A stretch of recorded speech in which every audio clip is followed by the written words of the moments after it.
আল্লাহ বলো বাবা হযরত খলিফাতুল মুসলিমিন ছেলে আব্দুল্লাহকে ডাক মারলো, মেয়েকে ডাক মারলো, হাফসা আব্দুল্লাহ রে, আমি তো মদিনা থেকে বিদায় নিয়ে চলে যাব।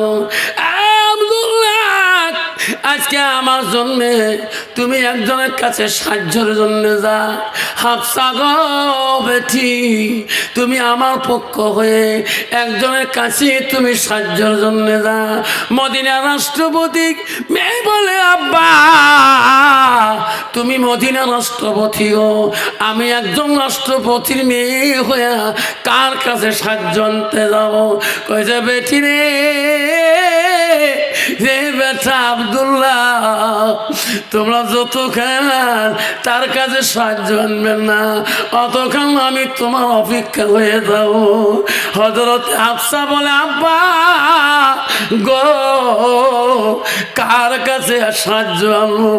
আপনি মদিনা রাষ্ট্রপতি, আমি হলাম মদিনা রাষ্ট্রপতির মেয়ে। তখন ওমর খলিফা বলছে, এ হাফসা,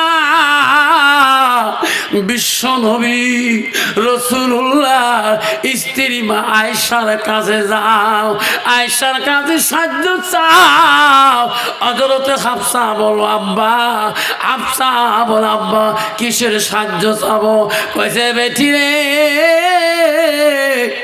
আমি রাষ্ট্রপতি হইতে পারি রে।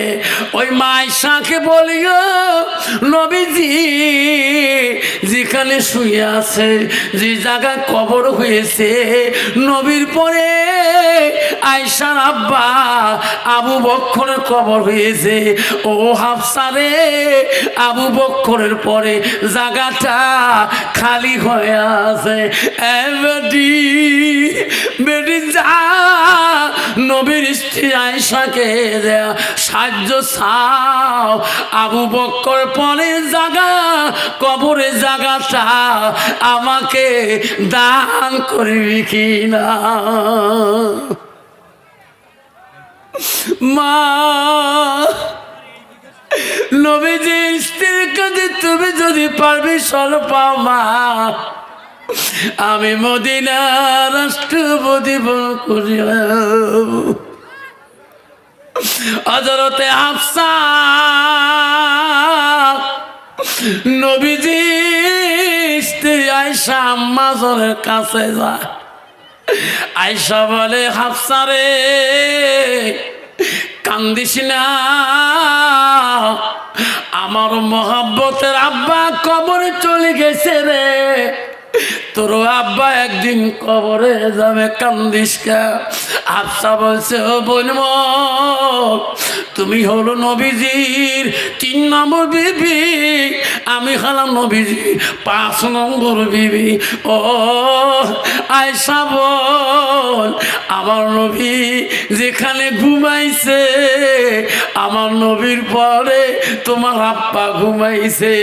ওরে বোন, ওই তোমার আব্বার পরে কেউ ঘুমায় নাই, মাটিটা কবর খালটা বাকি আছে। বলে রে, দয়া করি তোমার আব্বার পরে জায়গাটা আমার আব্বার কবর জন্য সাহায্য চায়। ও বলে, ও বিশ্ব নবীর স্ত্রী গো, আমার আব্বা অপেক্ষা হয়ে আছে, তোমার মুখে না শোনা পর্যন্ত আমি বাড়ি যেতে পারি না। আমার আব্বা আমাকে বস্তু শুনতে পারে। হযরতে আয়েশা বলল, হাফসা রে, তোর আব্বা আমার নবীর সাথে এত ভালোবাসা ছিল, আমার আব্বার সাথে তোর আব্বা এত বন্ধুত্ব ছিল। যা যা হাফসা, আমি আয়েশা, আমি কথা দিলাম, আমার আশা ছিল রে, আমার নবীর কবরের পরে আমার আব্বা শুয়ে আছে, আব্বার পরে আমি শুইতাম, আমার কবরটা 3 নম্বর হইতো। হাফসা যা যা, তোর কথা আমি ফেলে দিতে পারি না রে হাফসা, যা যা।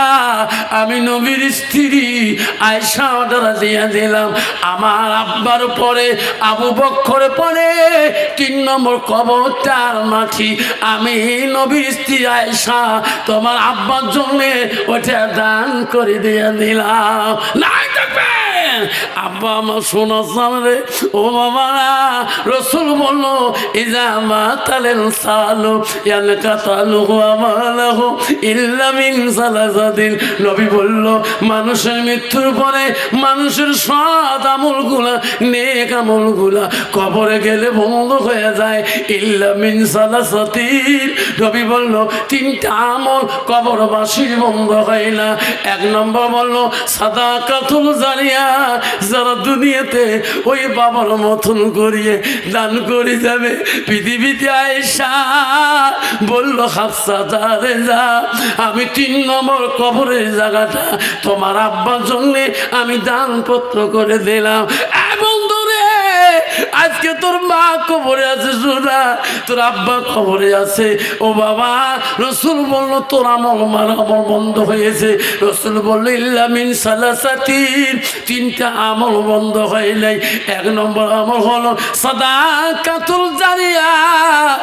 পৃথিবীতে যার মা নাই বাবা নাই, আমি চলে যাব বাবা। আজকে খেরামতি মাদ্রাসায় ওয়াজ শুনতে আসছি গো। কারো বাবার কবর বাড়িতে, কারো মার কবর বাড়ি, ওই মার কবরটা কবরস্থানে আজকে দেখতে চাই গো। কার কার মা বাবা নাই ওই কবরের মধ্যে ঘুমিয়ে আছে, হাতটা তুলি দোয়া করবো সোনা, আমি রাতি চলে যাবো বাবা। হাফসি গোলাম সে গজ্জনীর বাদশাহ মাহমুদুল বাদশাহ ছিলেন। সেই জামানায় মাহমুদ বাদশাহ গজ্জনীর বাদশাহ ছিলেন। সেই জামানায় এক গোলাম ছিল, তার নাম ছিল আয়েস। আয়াস একজন খুব অতি দরিদ্র মানুষ, দরিদ্র গোলাম। 3 দিন 4 দিন না খেয়েছিল, না খেয়ে নিজের শরীরের দিকে একদম অসুস্থ হয়ে পড়ে গেত। ফাড়া আসিরা কাপড়, নোংরা কাপড় ছিল। আয়াস একদিন মনে মনে বললেন যে এই গজ্জনীর বাদশাহ মাহমুদ হাসান, আমি তার কাছে যাইয়া একটা আর্জি জানাবো, মাহমুদ হাসান যাতে আমি একটা চাকরি দেয়। যেরকম সুবহানাল্লাহ, ফজলুল হক একটা চাউলের বস্তা না থাকবেন। আয়াত জ্বলে গেলেন। মাহমুদ হাসান সেই দেশের বাদশাহ গজ্জনী, মাহমুদ হাসানের কাছে যাবে আয়াজ হাফসি গোলাম। আয়াজ এত গরিব ছিল রে, কাপড় বস্ত্র ছিল না, ফারাসিরা কাপড়, আয় গায়ে মাথায় মাটি নোংরা। আরে মাহমুদ হাসান দরবারে গেলেন, আয়াজকে দারোয়ান ঢুকতে দেয় না রাজবাড়িতে। কি নাম বাবা? রাহিবুল। বাড়ি করে বা আল্লাহ রাহিবুল ইসলাম, রাহিবুল হক। আল্লাহ নজরুলের ছেলে একটা চাউলের বস্তা দিল লেখি। আল্লাহ রাহিবুলের দান তুমি কবুল করে নাও, আল্লাহ তার জীবনের গুনাহ মাফ করে দাও। আয়াস ওই মাহমুদ হাসানের রাজ দরবারে গেলেন চাকরির জন্য। রাজ দরবারে যাইলেন, দারোয়ান আছে। এই আয়াস পাগলকে আল্লাহ হোসেন 2 বস্তা চাল নাই দেখবে। আল্লাহ দেখে রে তাকাইয়া, আলতাফ হোসেন 2 বস্তা চাল দেয়। আল্লাহ আমাদের সারো লাগিয়া, আল্লাহ জমির উদ্দিন বাবা 1 বস্তা চাল। কত বাজারে করিবারে বন্ধু, যেদিন ডাকে পড়িবে খবরে, সেদিন বুঝবা আছি আমি কোন জগতে। কতই মার্কেট করিবার বন্ধু, সবার বাড়ি আসিয়ে, যেদিন যাবা কবরের বন্ধু, সেদিন বুঝিবে। নূর হোসেন 1 বছর চাউল। ও বন্ধু বুঝো না রে, মার্কেট করিবা কত দুনিয়াতে। ওরে মানুষ তুমি কেমন করি ঘুমাও, যদি ফজর হয় কাজা। কি নাম বাবা? নূর আর মনি। কয় বস্তা?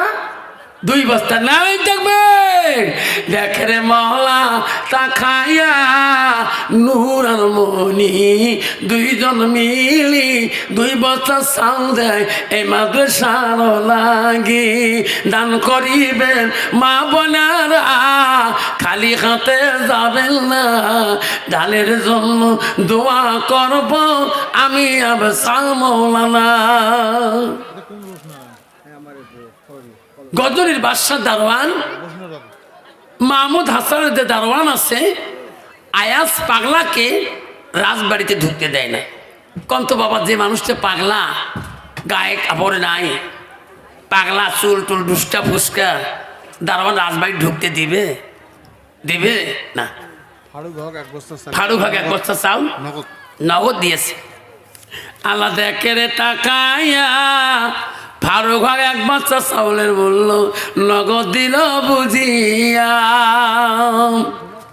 আরে আয়াসকে ধাক্কা মারি বাড়ি করে দিল দালাল পাগলা রে জানো না এটা মাহমুদুল হাসানের রাজবাড়ি বাদশা দেখলে কি বলবে আর আয়াস ওই দিন দারোয়ানে ধাক্কা খেয়ে বাড়ি চলে গেল দ্বিতীয় দিন আয়াস আবার বাদশাহ মাহমুদুল হাসানের দেখা করবে আমি বাদশার কাছে চাকরি নেব আমার সুখে চলবে আমার কষ্ট হবে না আমার সুখের জীবন বানাবো কিন্তু বাদশার দারোয়ান তো বাদশার সাথে দেখা করতে দেয় না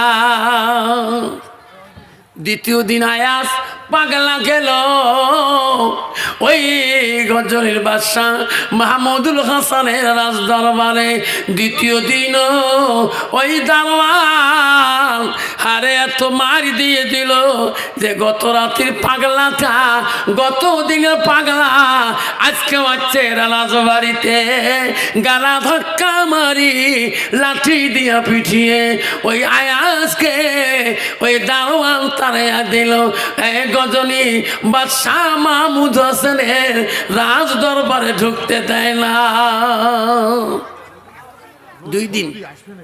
2 দিন পর্যন্ত আয়াস ঘড়ি এসে 3 দিনের বেলা আয়াস আল্লাহর কাছে কাঁদে আল্লাহ আল্লাহ আল্লাহ আমি বাদশাহ মাহমুদেরকে দেখা করব আল্লাহ ওনার দারোয়ান আমাকে দ্বারা ধাক্কা মারি বাড়ি করে দেয় আল্লাহ আমার মন আছে বাদশাহ মাহমুদ হাসান আমাকে নিশ্চয় আমি তার কাছে একটা চাকরির আবেদন করব। তৃতীয় দিন আয়াত চলে গেলেন 2 দিন মারপিট খাওয়া পরেও তৃতীয় দিন আয়াত চলে গেলেন যে দেখে দারোয়ান রাগাঙ্গিত পাগলা আজকে হচ্ছে রে 2 দিন পিঠাই করলাম তবু তো পাগলা যায় না পাগলা বলে আল্লাহ গো ও মওলা রোশনা বিবি 1 বছর যাও আল্লাহ আমি কেমন করি মাহমুদুল হাসানের দেখা করো পাগলাকে এত ধমক দেয় যায় না বাদশাহ মাহমুদুল ওই দিন রাজদরবার থেকে কোন জায়গায় চলে যাবে রাজবাড়ির থেকে বিরাইবে পাগলা আয়াসের মনে নিয়ত আমি মাহমুদুল হাসানের দেখা না করা পর্যন্ত যাব না এই দারোয়ান যতই মারুক না কেন আমি তার সাথে ডাইরেক্ট দেখা করব আয়াস রাজবাড়ির চতুর্দিকে ঘোরে কিন্তু দারোয়ান জায়গা দেয় না সারা জায়গায় ডাঙে বেড়ায় ওই সময় ওই বাদশাহ মাহমুদুল হাসান রাজদরবার থেকে চলে যাবে এক জায়গা মিশর মহলে ওই সময় আয়াস বাদশাহ মাহমুদুলকে দেখি দৌড়ে দেয়া বাদশার দরবারে পড়ে গেছে এরকম সুবহানাল্লাহ বাদশা বলছে বাবা কোথায় বাড়ি তোমার কইছে মহারাজ আমার বাড়ি অমুক দিন তোমার নাম কি আমার নাম আয়াস এখানে কেন কইছে বাবা আমি তোমার কাছে একটা চাকরি দরখাস্ত করতে আসছি আমি কষ্ট করি খাই আমি তোমার গোলাম হয়ে থাকতে চাই আমি তোমার গোলাম হয়ে চাকরি করতে চাই মাহমুদুল হাসান বললেন বাবা তুমি চাকরি করবা? বলে হ্যাঁ, আজকে তুমি চলে যাও, কালকে আমার রাজদরবারে তুমি আসবা, আমি তোকে আমার নিজের গোলাম হিসেবে রাখবো। যেরকম সুবহানাল্লাহ। কইছে মহারাজ, মহারাজ গো, তোমার দারোয়ান এত খারাপ, আমার 2 দিন পর্যন্ত লাঠি দিয়ে পিটাই করেছে, আজকে আমাকে তোমার সাথে দেখা করতে দেয় না। ও মহারাজ, আজকে যদি চলে যায় তোমার দারোয়ান প্রহরী তোমার রাজবাড়িতে ঢুকতে দিবে না। মহারাজ আমাকে চাকরি দাও, আমি তোমার গোলামি করব। মাহমুদুল হাসান বললেন, এ আয়াস, কথা দিলাম আমি মাহমুদুল হাসান, তুমি আজকে চলে যাও, কালকে তুমি আমার বিচার মহলে বহুত মানুষ আসবে, আমি সবাইকে বলি যাব কোনো দারোয়ান কোনো প্রহরী তোমাকে কেউ বাড়ি করে দিতে পারবে না, আমি তার আগে তো ওয়ার্নিং দিয়ে যাব। যেরকম সুবহানাল্লাহ। আয়াত চলে গেল বাড়ি। 3য় দিনে রাজ দরবারে আসতেছে আয়াস, আয়াস যখন ঢুকতে চায় ওই প্রহরী আয়াসকে পিটতে যায়। খবরদার, ঢুকবো না রাজবাড়িতে। বিভিন্ন দেশের মানুষ এসেছে, পাগলা জোগলা লোক, নোংরা কাপড় নোংরা পোশাক নিয়ে মাহমুদুল হাসানে দেখা করতে যাও। কয়ে ভাই, বাদশাহ আমাকে কথা দিয়েছিল তো, বাদশাহ আমাকে বলছিল তো আজকে দেখা করতে বলছিল। ব্রিজাখান থেকে বাদশাহ আওয়াজ পাইছে, সুবহানাল্লাহ, কে রে পাগলক, কে রে ধমক দেয়। বাদশাহ মাহমুদুল বলছে, প্রহরী কাক ধমক দাও? পাগলটাকে আয়াসকে আমার কাছে নিয়ে আসো। যেরকম সুবহানাল্লাহ। মাহমুদুল হাসান আয়াস পাগলাকে তার সামনে বসে নিল।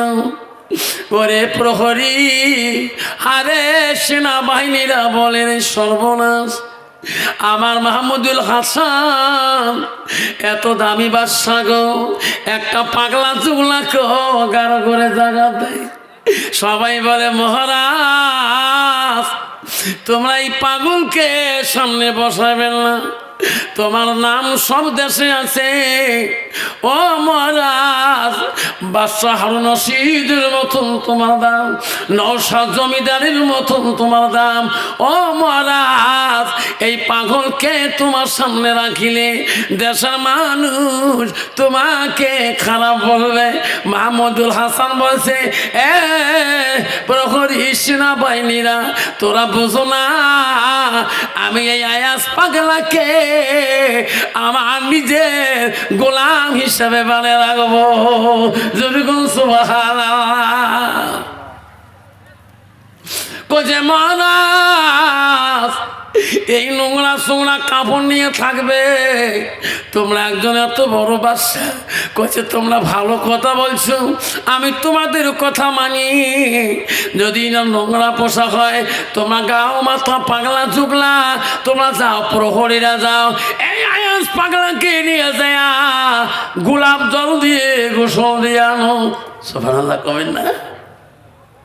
আমি মাহমুদ হাসান আইন করে দিলাম, আয়াস পাগলাকে নাও, গোলাপ জল দিয়ে গোসল করে আনিয়া, সুন্দর পোশাক পরে আনিয়া আমার সিংহাসনের এক সাইডে আমার পাশে বসে রাখো, আমি আয়াসকে আমার গোলাম হিসেবে রাখে দেব।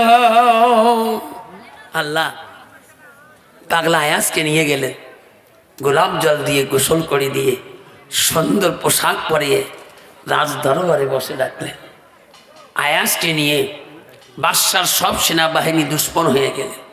কিরে যে লোকটাকে আমরা রাজদরবারে ঢুকতে দেই নাই, যে লোকটা আমরা পিঠাই করেছিলাম, যে লোকটা আমরা পথ দেই নাই, আজকে বাদশাহ মাহমুদুল হাসান সেই পাগলাকে নিজের রাজ সিংহাসনের সামনে বসাইল। সবাই মনে মনে দুঃখিত। মাহমুদুল হাসান বুঝি পেয়েছে আজকে আমি বেশি ভালো পাওয়ার জন্যে আজকে আমার সেনাবাহিনীরা আমার উপরে খুব দুঃখিত। মাহমুদ হাসান বলছে যে আমার প্রমাণ করতে হবে, কিন্তু আজকে আয়াজকে আমি ভালোবাসি কেন? আল্লাহ বলছে যে গরিবকে ভালোবাসা, আমি তাকে ভালোবাসি। আয়াজ গরিব হতে পারে, আয়াজ একটা দরিদ্র হতে পারে, আয়াজ একটা পাগলা হতে পারে, কিন্তু আমার মাহমুদুল্লার কাছে খুব দামি মানুষ। এনি আল্লাহ আল্লাহ যদি সুবহানাল্লাহ। আয়াজ আয়াজ রে আয় তোকে আমি অত্যন্ত ভালোবাসি রে আয়াজ। এই পাগলা আয়াজ, আয় রে আয়াজ তো একটা প্রমাণ করো। ওদিন মাহমুদুল হাসান তার মন্ত্রীকে ডাক মারল, মন্ত্রী রে কি দেখো এটা কি? কয়টা মথির পেয়ালা, কত দাম হবে রে মন্ত্রী? কইছে মহারাজ ও বাদশাহ সেকেন্ডারির জামুনায় যেমন একটা মথির পেয়ালার দাম, এই পেয়ালাটা বড় রাজবাদশাহের দাম। এই মথির পেয়ালাটা তোরা কেমন পছন্দ করেন? আমার কাছে বড় পছন্দ। সেনাবাহিনীরা এই মতির পেয়ালাটা তোমার কাছে কেমন পছন্দ? সবাই কইছে মহারাজ খুব দামি জিনিস, এত বাদশাহ জমিদারের বাড়িতে থাকে, এই মতির পেয়ালাটা। বাদশাহ বলল সেনাবাহিনীরা এই মতির পেয়ালাটা যদি ভাঙি যায় তাহলে ক্ষতি কতটুকু হবে? মহারাজ বহুত ক্ষতি হয়ে যাবে, তোকে যদি ভাঙতে বলি তুমি ভাঙবা না? না মহারাজ, আমি তোমার ওই দারোয়ান ভাঙবো না, আমি তোমার মন্ত্রীও ভাঙবো না। এই মতির পেয়ালা ভাঙলে বাদশাহীর বড় সম্পদ চলে যাবে। সবাই মতির পেয়ালাটা ভাঙার জন্যে সবাই একটা দিদার মনে করে, ঠিক না বেটি? এত দামি বস্তু বাদশাহ কয় কি ভাঙা যায়? তখন বাদশাহ বলছে আয়াজ তোর কাছে মতির পেয়ালাটা কেমন? বলছে মহারাজ বড় দামি। আয়াজ তোর কাছে দামি? বলে হ্যাঁ। সবাইকে ভাঙতে বললাম, কেউ ভাঙতে সাহস পায় না, ভয় পায়, দামি সম্পদ। আয়াজ রে আমি মাহমুদ হাসান বললাম যদি মতির পেয়ালাটা দামি হয়, আমি যদি তো ভাঙার আদেশ করি। যেই কছে ভাঙার আদেশ করলাম, আরে আয়াজ পাগলা এত শুনো মতির পেয়ালাটা এক আসরে একদম টুকরা করে দিলে। সেনাবাহিনী বলে পাগলা রে আল্লাহ কি করে গেলা, আমরা কেউ সাহস পাইলাম না, এই এক আস্তে ভাঙি দিন। এটা কোন পাগলা? কি নাম বাবা? দেখে মাওলা তাকায়া রুহুল আমিন এক বস্তা চাউদাই এ মাদ্রাসার লাগিয়া। মতির পেয়ালা ভাঙলেন পাগলা আয়াজ। বাদশা বলো আয়াজ কোন সেনাবাহিনী আমার এই মতির পেয়ালা ভাঙার সাহস পেলে তুই ভাঙলি কেন? আয়াজ বলছে মহারাজ আমি ভাঙলাম কেন তোমাকে খুলেই বলবো। ও মহারাজ এই মতির পেয়ালা পয়সা হলে কিনে পাওয়া যাবে, কিন্তু তোমার আদেশ যদি অমান্য করে কিনে পাওয়া যাবে না। পাওয়া যাবে? মহারাজ গো এই মতির পেয়ালাটাকে তোমার হুকুম বড় দাম, আপনি আমাকে হুকুম করেছেন মতির পেয়ালা ভাঙার জন্যে। অমরাজ পয়সা হলে মতির পেয়ালা মিলবে, কিন্তু তোমার হুকুম যদি অমান্য করি কিন্তু পয়সা হলে পাওয়া যাবে না। যেরকম সুবহানাল্লাহ। আবারে